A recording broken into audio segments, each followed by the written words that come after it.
सांग माने दान बाक्स मंदिर रे नुहे बरं मेडिकल आउ विद्यालय रे रहिबा दरकार।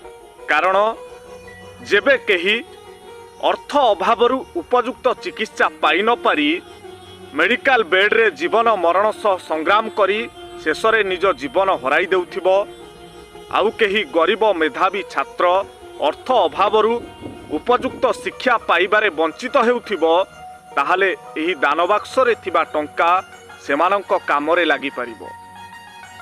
कथा मोर विचार आपण मानकर।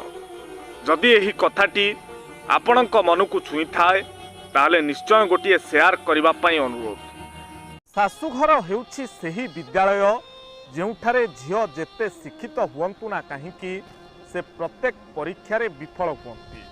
पितामाता आमकु जेते बुद्धि देइछंती ना काहींकि आमे सर्वदा कम बुद्धिमान हेबार अपमान पाई थाउ। झियोटी जेते स्नेह देखाए ना काहींकि शाशु माने तथापि तांकु परिवार सदस्य भावंती नाही। झियोटी जेते भल काम करूना काहींकि शाशु माने केवल तांकर भूल धरंती। एही विद्यालयर प्रधान शिक्षक हेउछंती तांको शाशु, जे केवल पुओ पाई स्वतंत्र।